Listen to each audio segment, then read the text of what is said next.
નમસ્કાર, આપ જોઈ રહ્યા છો ક્રાઇમ રિપોર્ટ ને હું છું જય શર્મા. તો આજકાલ ગુનાખોરીનું પ્રમાણ દિવસે ને દિવસે વધી રહ્યું છે. ચોરી, લૂંટફાટ, છેડતી અને હત્યા જેવા ગુનાઓ સમાજમાં ભયનો માહોલ પેદા કરી રહી છે. તો નિર્દોષ લોકો ગુનેગારોનો ભોગ બની રહ્યા છે ને ન્યાય મેળવવો પણ મુશ્કેલ બની રહ્યો છે. તો ક્રાઇમ રિપોર્ટમાં અમે આપને આવા જ ગુનાહિત કિસ્સાઓથી વાકેફ કરીશું, ગુનાખોરીના મૂળ સુધી પહોંચાડવાનો પ્રયાસ કરીશું અને તેના પાછળના કારણોને ઉજાગર કરીશું. અને અમે એ પણ બતાવીશું કે પોલીસ અને કાયદા અમલીકરણ એજન્સીઓ આ ગુનાઓને રોકવા અને ગુનેગારોને સજા આપવા માટે શું પ્રયાસો કરી રહી છે.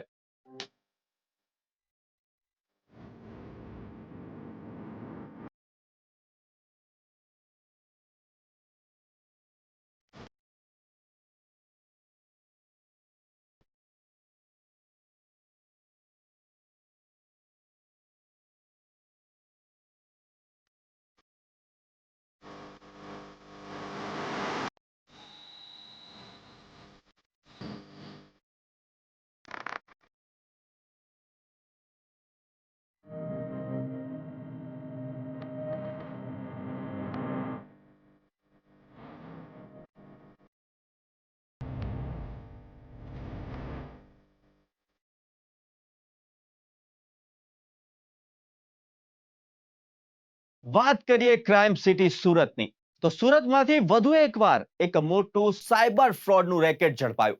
તો રાજસ્થાનના બિશ્નોઈ ગેંગના સભ્યો સહિત 3ની ધરપકડ કરવામાં આવી. તો સુરતના ક્રાઇમ બ્રાન્ચની ટીમને આમાં મોટી સફળતા મળી છે. અને સાથે જ્યારે તેમની તપાસ હાથ ધરવામાં આવી ત્યારે મોબાઈલ ચેટમાં બર્મા, પાકિસ્તાન અને ચાઇનીઝ ગેંગનો ઉલ્લેખ થયો છે. તો આરોપીઓના મોબાઈલમાંથી જે સ્ક્રીનશોટ મળી આવ્યા છે તેનાથી મોટું કૌભાંડ અને તેના તાર ક્યાં ક્યાં સુધી સંકળાયેલા છે તે ઉજાગર થઈ શકે છે. સુરત ક્રાઇમ બ્રાન્ચે વધુ એક આંતરરાષ્ટ્રીય સાયબર ફ્રોડ રેકેટ ઝડપી પાડ્યું છે. રાજસ્થાનની બિશ્નોઈ ગેંગના 2 સાગરીતો સહિત કુલ 3 લોકોની ધરપકડ કરી, જેઓના કબજામાંથી ડેબિટ કાર્ડ અને બેંક એકાઉન્ટોની વિગતો મળી. આરોપીઓના મોબાઈલમાંથી 335 જેટલા સ્ક્રીનશોટ મળતા કૌભાંડના તાર મ્યાનમાર સુધી હોવાનું ખુલ્યું. ચાઇનીઝ ગેંગના સભ્યો તેનું હેડક્વાર્ટર મ્યાનમારથી બદલીને પાકિસ્તાન ખસેડવાની વિચારણા કરતા હોવાનો પણ ચેટમાં ખુલાસો થયો. આ ગેંગ ભારતમાં નકલી બેંક ખાતા ખોલી, ક્રેડિટ કાર્ડ મેળવી અને વિવિધ ડિજિટલ માધ્યમો દ્વારા છેતરપિંડી આચરતી હતી. બેંક એકાઉન્ટ ખોલીને તેમાં ઇન્ટરનેશનલ ગેમિંગ, ફોરેક્સ, હવાલા, સાયબર ફ્રોડ અને ચીટિંગના નાણાં ટ્રાન્ઝેક્શન કરવા અને યુએસડીટી દ્વારા તેને દેશ બહાર મોકલવાનું કૌભાંડ બહાર આવ્યું, જેમાં રાજસ્થાનની બિશ્નોઈ ગેંગનું નામ સામે આવ્યું. સુરત ક્રાઇમ બ્રાન્ચે રેલવે સ્ટેશન નજીકથી બિશ્નોઈ ગેંગના 2 સભ્યોની ધરપકડ કરી. તેમની પાસેથી મળી આવેલ સ્ક્રીનશોટમાં ચાઇનીઝ ગેંગની વાતોથી આ મામલે ચોંકાવનારો ખુલાસો થયો છે. ક્રાઇમ બ્રાન્ચે સુરત રેલવે સ્ટેશન નજીકથી એક હોટલમાંથી રામ સ્વરૂપ બિશ્નોઈ અને સાગર બિશ્નોઈની ધરપકડ કરી, જેઓ રાજસ્થાનના જોધપુરના રહેવાસી. તેઓ બેંક એકાઉન્ટ ખોલવા બાબતે સુરત આવ્યા હતા અને તેમની ધરપકડ કરવામાં આવી. તેમની પૂછપરછ બાદ બોટાદના ગાબુ સંજયની પણ ધરપકડ કરવામાં આવી. આ સમગ્ર મામલે અત્યાર સુધીમાં 3 લોકોની ધરપકડ કરાઈ છે, જ્યારે અન્ય 3 લોકોને વોન્ટેડ જાહેર કરાયા છે. આ કેસમાં બોટાદથી ગાબુ ઉર્ફે સંજય રામજીભાઈ અને જોધપુરના રામ સ્વરૂપ શિવનાથમ બિશ્નોઈ તથા સાગર ભગીરથ બિશ્નોઈ સહિત 3 આરોપીઓની ધરપકડ કરાઈ, જ્યારે અન્ય 3 આરોપી વોન્ટેડ જાહેર કરાયા. સુરતમાં વધુ એક સાયબર ફ્રોડ રેકેટનો પર્દાફાશ. રાજસ્થાનના બિશ્નોઈ ગેંગના સભ્યો સહિત 3ની ધરપકડ. મોબાઈલ ચેટમાં બર્મા, પાકિસ્તાન અને ચાઇનીઝ ગેંગનો ઉલ્લેખ. આરોપીઓના મોબાઈલમાંથી મળી આવ્યા 335 સ્ક્રીનશોટ. નકલી બેંક ખાતા ખોલાવીને કરતા હતા સાયબર ફ્રોડ. સુરત ક્રાઇમ બ્રાન્ચના પોલીસ ઇન્સ્પેક્ટર જોગરાણા અને એની ટીમને એક ઇન્ફોર્મેશન મળી હતી કે આંતરરાષ્ટ્રીય સાયબર ફ્રોડ કરતી ગેંગના સભ્યો 2 સુરત શહેર ખાતે આવેલા છે અને રેલવે સ્ટેશન પાસે આવેલી જનતા હોટલમાં રોકાયેલ છે. આ બાતમી આધારે સુરત ક્રાઇમ બ્રાન્ચની ટીમ દ્વારા સુરત રેલવે સ્ટેશનની જનતા હોટલમાં રેડ કરતા સાગર ભગીરથ બિશ્નોઈ અને રામ સ્વરૂપ શિવનાથભાઈ બિશ્નોઈ, આ બંને રાજસ્થાનના વડોદરા જિલ્લાના રહેવાસી છે. એ બંનેને પકડી પાડવામાં આવ્યા હતા. આમની પૂછપરછ દરમિયાન આમની પાસેથી અલગ અલગ 8 મોબાઈલો મળી આવ્યા, ડેબિટ કાર્ડ 3 મળી આવ્યા છે, સિમ કાર્ડ, કેશ, પછી અલગ અલગ બેંકોના એકાઉન્ટ્સની ડિટેલ અને એમના ફોનમાં હિસાબ માટે એક ડાયરી રાખી હતી એ મળી આવી અને એના ફોનના સ્ક્રીનશોટમાં 335 જેટલા સ્ક્રીનશોટ રિકવર કરવામાં આવ્યા. એક આંતરરાષ્ટ્રીય સાયબર ફ્રોડનું મોટું નેટવર્ક પ્રાથમિક દ્રષ્ટિએ જણાયું હતું. સુરત ક્રાઇમ બ્રાન્ચની ટીમ દ્વારા વધુ બોટાદ ખાતેથી એક ગાબુ સંજય રામજીભાઈ નાની ધરપકડ કરવામાં આવી છે. આ જ કેસમાં આ લોકોની પૂછપરછ કરતા આ બંને ફલોદી રાજસ્થાનના રહેવાસી છે. રાજસ્થાનના અન્ય આરોપીઓ સાથે સુરત ખાતેથી અલગ અલગ લોકો પાસેથી બેંક કીટો, ડેબિટ કાર્ડો મેળવવામાં આવતા હતા. આ ડેબિટ કાર્ડો આ લોકો રાજસ્થાન લઈ જતા હતા. રાજસ્થાન ખાતે લઈ જઈ આ લોકો આમાંથી પૈસા જે ટેલિગ્રામ ગ્રુપના માધ્યમથી જે રાજસ્થાનના આરોપીઓ છે બિશ્નોઈ બંને, એ ત્યાંથી ચાઇનીઝ લોકોના અને મ્યાનમારના લોકોના સંપર્કમાં હતા. ટેલિગ્રામ મારફતે આ લોકોના સંપર્કમાં આવ્યા હતા. આ લોકોના એકાઉન્ટ જે સુરતથી મેળવવામાં આવતા હતા, એકાઉન્ટોની ડિટેલ આપવામાં આવતી. આ એકાઉન્ટોમાં પૈસા ટ્રાન્સફર થાય અને પૈસા રાજસ્થાન અને અલગ અલગ રાજ્યોમાંથી આ લોકો આ ડેબિટ કાર્ડ મારફતે ઉપાડી વિડ્રો કરતા હતા.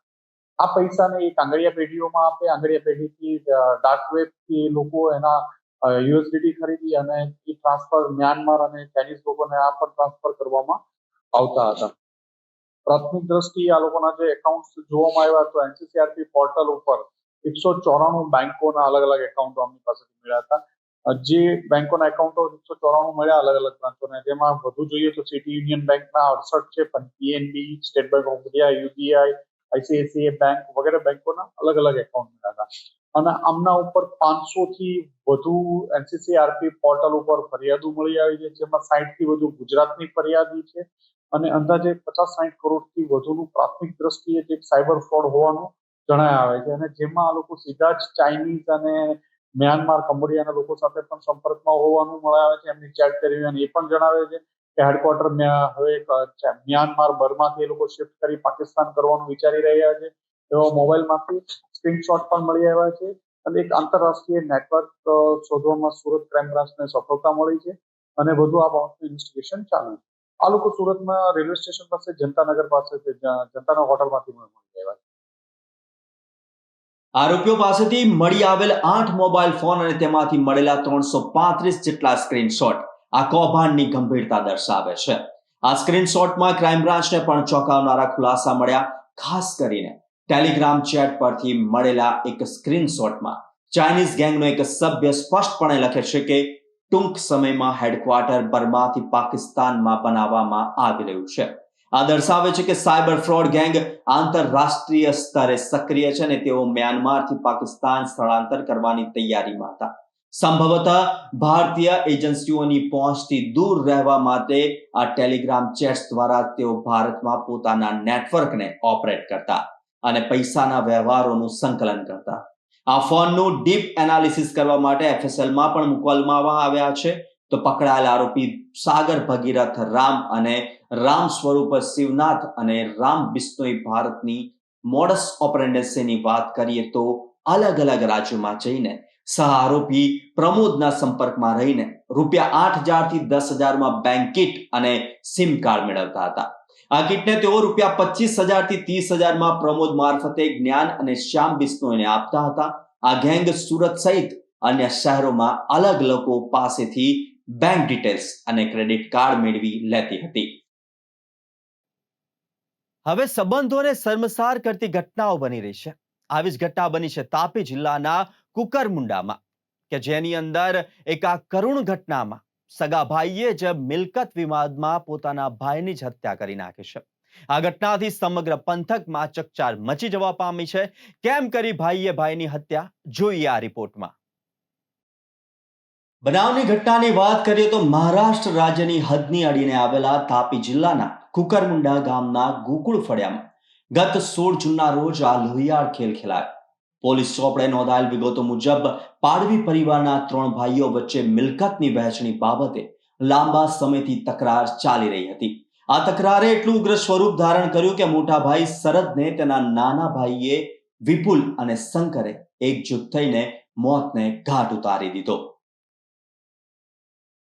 તાપી જિલ્લામાં સંબંધોને શર્મસાર કરતી ઘટના આવી સામે. કુકરમુંડામાં ગોકુળ ફળિયામાં લોહીના સંબંધને લાગ્યો ડાઘ. ત્રણ ભાઈઓ વચ્ચે મિલકતની વહેંચણીમાં ચાલી રહી હતી તકરાર. મોટા ભાઈ શરદને નાના ભાઈઓએ મોતને ઘાટ ઉતાર્યો. પોલીસે ગણતરીના કલાકોમાં જ બંને આરોપી ભાઈઓની કરી અટક.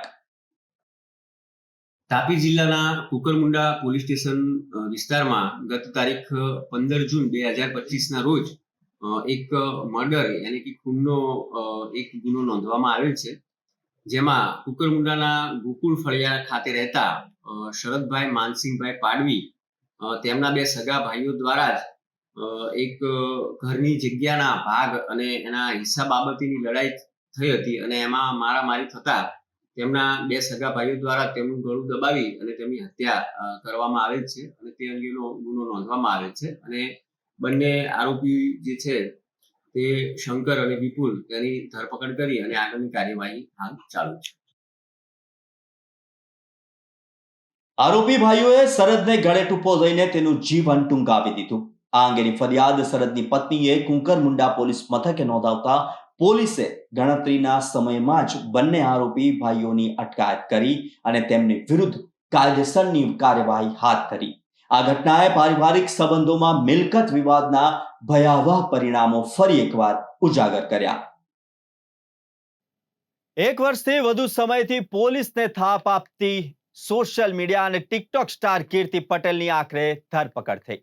બિલ્ડર્સ પાસેથી ₹2 કરોડની ખંડણી માંગવા અને સોશિયલ મીડિયા પર બદનામ કરવાનું કાવતરું ઘડવા બદલ 2024માં કીર્તિ પટેલ સહિત 7 લોકો સામે ફરિયાદ દાખલ કરાઈ હતી, જેમાં કાપોદ્રા પોલીસને મોટી સફળતા મળી છે અને કીર્તિ પટેલને અમદાવાદથી ઝડપી પાડી છે. જોઈએ આ રિપોર્ટમાં.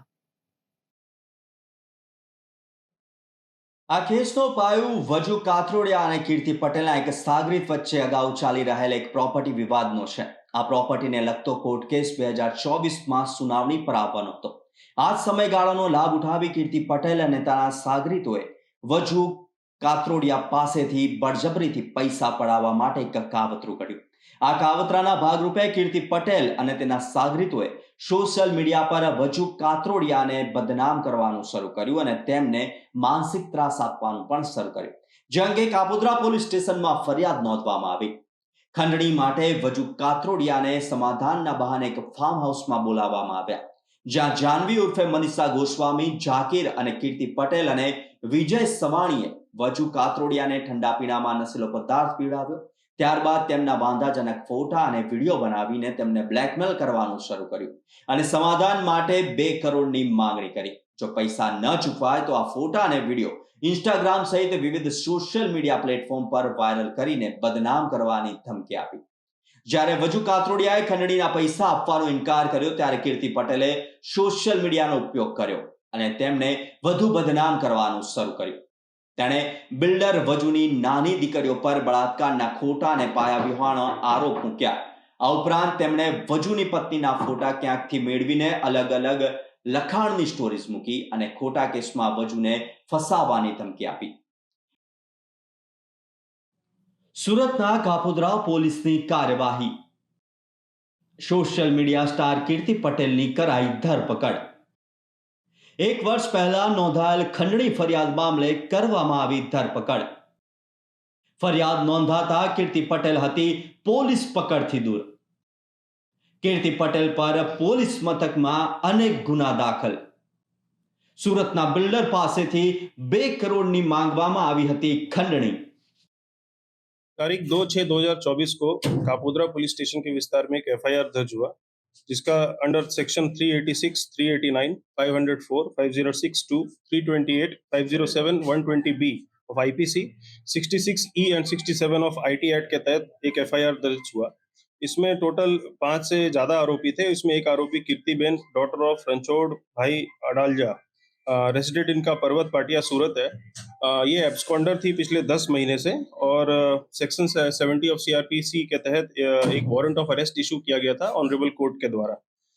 ऑनरेबल कोर्ट के डिसीजन को ध्यान में रखते हुए हमने यहाँ पे एक टीम बनाई, जिसमें एलसीबी की टीम, कापोद्रा पुलिस स्टेशन की टीम, साथ ही साथ हमें ये टेक्निकल और ह्यूमन इंटेलिजेंस से पता चला कि ये इनका लोकेशन जो है ये प्रेजेंटली अहमदाबाद के सरखेज विस्तार में आ रहा है. तो सरखेज पुलिस स्टेशन के जो लोकल स्टाफ है और जोन 7 अहमदाबाद शिवम वर्मा उनका सपोर्ट लेके हमने काफ़ी वर्कआउट करने के बाद इनको सरखेज पुलिस स्टेशन के विस्तार से अहमदाबाद से इनको पकड़ा है और अभी हम इनको ऑनरेबल कोर्ट के पास लेके जाएंगे और अपने जो हमारे जो पुरावा है वो सारे रजू करेंगे और फिर ऑनरेबल कोर्ट डिसाइड करेगी कि आगे की कार्रवाई क्या होगी। साथ ही साथ मैं ये भी बताना चाहूँगा कि कीर्तिबेन के अगेंस्ट में और भी काफ़ी सारी फरियादें और कंप्लेंट्स हैं। उनमें हमारे पास लैंड ग्रैबिंग और एक्सटॉर्शन की फरियादें भी हैं और उनमें भी उनका स्टेटमेंट हम रिकॉर्ड करेंगे और आगे कार्रवाई हम करेंगे। अभी फिलहाल जो गुना है वो हनी ट्रैप और एक्सटॉर्शन का गुना है और इसमें टोटल 5 आरोपी हैं और एक अननोन भी है। इनको ब्लैकमेल फ़ोन के थ्रू और इंस्टाग्राम अकाउंट के थ्रू किया गया था और आगे की डिटेल्स जो है हम कोर्ट के साथ शेयर। टोटल जो खंडनी मांगी थी इसका रकम अभी हम डिस्क्लोज नहीं कर रहे हैं, हम आपको पूरा डिटेल्स शेयर करेंगे। 10 महीने के दौरान में इनका मोबाइल जो है वो कॉन्स्टेंटली अलग-अलग लोकेशन पे आ रहा था, गुजरात के अलग लोकेशंस पे, लेकिन कोई भी परफेक्ट लोकेशन नहीं आने की वजह से इनको हम अरेस्ट नहीं कर पा रहे थे। साथ ही साथ जो आईपी एड्रेस है ये बार-बार चेंज हो रहा था और इनका जो फ़ोन है वो भी बार-बार स्विच ऑफ होके अलग-अलग मोबाइल नंबर और अलग-अलग सिम कार्ड से यूज़ हो रहा था। हमने आईपी एड्रेस ट्रैक करके और जो इंस्टाग्राम और बाकी लोगों से कोऑर्डिनेट करके उनके नोडल ऑफिसर से कोऑर्डिनेट करके हमने ये लोकेशन निकलवाया और इसमें हमने साइबर एक्सपर्ट्स का भी इस्तेमाल किया और उसके साथ ही हमने इनको पकड़ा है। इनके मोर देन 1 बिलियन फॉलोअर्स हैं इंस्टाग्राम पे और ये सोशल मीडिया इन्फ्लुएंसर। ये हमें इन डेप्थ स्टडी करना पड़ेगा कि पासा प्रपोजल के लिए इनके अगेंस्ट में जो जरूरी पुरावा है वो है कि नहीं। अगर इनके अगेंस्ट में जरूरी पुरावा हमें मिलते हैं तो जरूर हम किसी को हम स्पेशल ट्रीटमेंट हम देने के मूड में नहीं हैं। कोई भी फरियादी आपको अगर ऐसा लगता है कि आपको किसी ने एक्सटॉर्शन किया है, किसी ने हनी ट्रैप किया है, अगर आप कोई भी आपको सोशल मीडिया के दबाव में डाल के आपको ये सोच रहा है कि वो कहीं पे भी आपको ब्लैकमेल करेगा, तो आप ये गलत बात है और आईपीसी और बीएनएस की धाराओं के तहत आप पे जो आरोपी है उस पे कड़क कार्रवाई होगी और पुलिस आपको अपील करती है कि आप पुलिस स्टेशन में आए, फरियाद दें और आप डीसीपी ऑफिस भी आ सकते हैं, एसीपी ऑफिस भी आ सकते हैं और फरियाद दे सकते हैं और साथ में पुलिस पे कड़क से कड़क कार्रवाई करेगी। जोन 1 विस्तार में अलग-अलग पुलिस स्टेशंस में अर्जियां हैं। अभी एक्सटॉर्शन की एक अर्जी है और एक लैंड ग्रैबिंग की अर्जी है, तो उस पे भी हम तपास कर रहे हैं। वो अर्जी ऐसी है कि इसमें एक ओल्ड एज कपल है, उनमें उनका जमीन को मतलब उनका जो मकान है उनको हड़पने की मतलब साजिश की है, ऐसा करके हमारे पास एक फरियाद आया है। वी आर नॉट हम ऐसा नहीं बोल रहे हैं कि सामने कीर्ति पटेल इज गिल्टी और ये काम हमारा नहीं है, ये काम ऑनरेबल कोर्ट का है, बट हम इसमें तपास करने के लिए हम इसमें स्टेटमेंट रिकॉर्ड करेंगे और आगे कार्रवाई करेंगे। આ સમગ્ર મામલે વજુ કાત્રોડિયા દ્વારા કાપોદ્રા પોલીસ સ્ટેશનમાં ફરિયાદ નોંધાઈ 2 જૂન 2024ના રોજ કીર્તિ પટેલ સહિત 5થી વધુ લોકો સામે ખંડણી સહિતનો ગુનો દાખલ કરવામાં આવ્યો। આ કેસમાં કાપોદ્રા પોલીસે અગાઉ વિજય સવાણીની ધરપકડ કરી હતી, જ્યારે કીર્તિ પટેલ સહિત અન્ય આરોપીઓને વોન્ટેડ જાહેર કર્યા હતા। ડીસીપી આલોક કુમારે જણાવ્યું કે કીર્તિ પટેલ છેલ્લા 1 વર્ષથી પોલીસથી બચવા માટે સતત પોતાના ફોનના આઈપી એડ્રેસ, લોકેશન અને ફોન નંબર બદલતી હતી। તે પોલીસની પકડમાંથી બચવા માટે ગુજરાતના અલગ-અલગ સ્થળોએ છુપાઈ રહી હતી અને ફોન ઓન ઓફ કરતી હતી। તેમ છતાં તે ઇન્સ્ટાગ્રામ પર વધુ સક્રિય રહેતી હતી। કોર્ટે પણ તેના વિરુદ્ધ વોરંટ ઇસ્યુ કર્યું હતું। પોલીસે હ્યુમન રિસોર્સ અને ટેકનિકલ રીતે તમામ તપાસ હાથ ધરી અને કીર્તિ પટેલનું લોકેશન અમદાવાદના સરખેજ ખાતે ટ્રેસ થયું। ત્યારબાદ Surat zone 1 LCB, Kapodra police અને સરખેજના સ્થાનિક પોલીસની મદદથી કીર્તિ પટેલને અમદાવાદના સરખેજ ખાતેથી ઝડપી પાડવામાં આવી। રસપ્રદ વાત એ છે કે જ્યારે કીર્તિ પટેલને પોલીસ લઈને આવતી હતી ત્યારે પણ તે હસતી હતી અને ધરપકડ બાદ પણ તેના તેવર ઓછા થયા ન હતા। પોલીસની ગાડીમાં બેસતા બેસતા તેણે વિડીયો ટકાટક બનાવજો અને આખા ગુજરાતમાં ફેલાવજો તેમ પણ બોલી હતી, જે તેની બેફિક્રી વૃત્તિ દર્શાવે છે। કાપોદ્રા પોલીસે કીર્તિ પટેલને ઝડપી પાડી વધુ તપાસ હાથ ધરી છે। આ કેસ ગુજરાતમાં બ્લેકમેલિંગ અને સાયબર ક્રાઇમના વધતા જતા કિસ્સાઓ પર પ્રકાશ પાડે છે।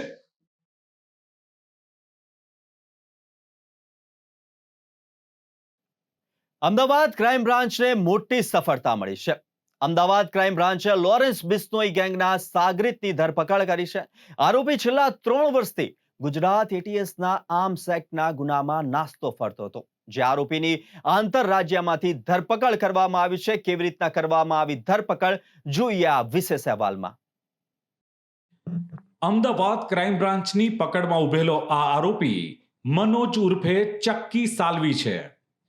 ગોર્ધન વિલાસ કોલોની રાજસ્થાનનો રહેવાસી છે. આરોપીએ બિશ્નોઈ ગેંગના સાગરીતો સાથે મળી કરણી સેનાના પ્રમુખ સુખદેવ ગોગામેડીની હત્યા કરી. જે ગુનામાં એનઆઈએ દ્વારા તેની ધરપકડ કરવામાં આવી અને આ જ ગુનામાં 1.5 વર્ષ સુધી જેલમાં રહી તે જામીન ઉપર હતો. આ દરમિયાન આરોપીને રાજસ્થાનના ઉદયપુર ખાતેથી ઝડપી પાડવામાં આવ્યો હતો. લોરેન્સ બિશ્નોઈ ગેંગના સાગરીતની ધરપકડ. ક્રાઇમ બ્રાન્ચે આંતરરાજ્યમાંથી કરી ધરપકડ. મનોજ ઉર્ફે ચક્કી સાલ્વી નામના આરોપીની ધરપકડ. ગુજરાત એટીએસના ગુનામાં 3 વર્ષથી નાસ્તો ફરતો હતો આરોપી. કરણી સેનાના પ્રમુખ સુખદેવ ગોગામેડીની હત્યાનો આરોપી.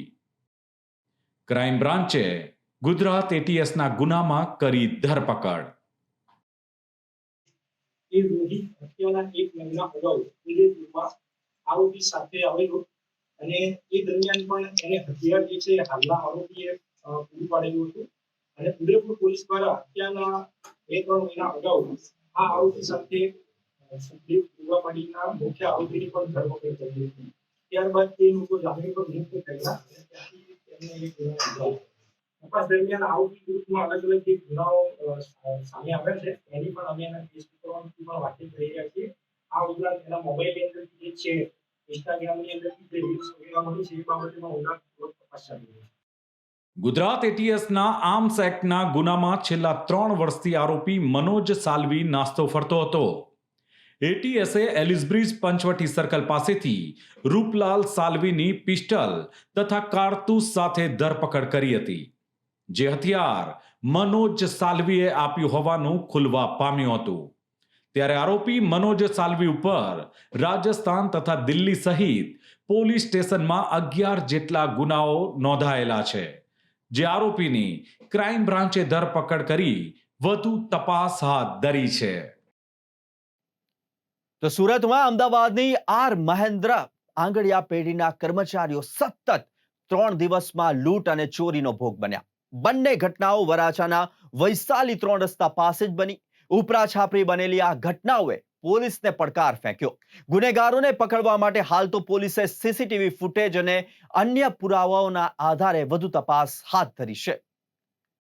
આર મહેન્દ્ર આંગડિયા પેઢીના ડિલિવરી મેન નિકુલ સિંહ રાજપૂતને ગત 14મી જૂનની રાત્રે અમદાવાદથી સુરત આવતી વખતે લૂંટી લેવામાં આવ્યા હતા. વૈશાલી 3 રસ્તા પાસે તેમની લક્ઝરી બસ ઊભી રહેતા જ પોલીસ તરીકે ઓળખ આપીને 3 અજાણ્યા શખ્સોએ તેમને બ્લુ કલરની કારમાં અપહરણ કર્યું. આ શખ્સોએ તેમને માર મારી ₹16,55,025 પાર્સલ અને મોબાઈલ ફોન લૂંટી લીધો હતો. આ સમગ્ર ઘટના સીસીટીવીમાં કેદ થઈ હતી. 16મી જૂનની રાત્રે વરાછા પોલીસ સ્ટેશનમાં અંગે ફરિયાદ પણ નોંધાઈ હતી. સુરતના વરાછા વિસ્તારમાં આંગડિયા પેઢીનો કર્મચારી લૂંટાયો. નકલી પોલીસ બની આવેલા લૂંટારુઓએ ચલાવી લૂંટ. અમદાવાદથી સુરત બસમાં આવી રહેલા કર્મચારીને લૂંટી લેવામાં આવ્યો. સોના ચાંદી રોકડ મળી ₹16,50,000ની ચલાવી લૂંટ.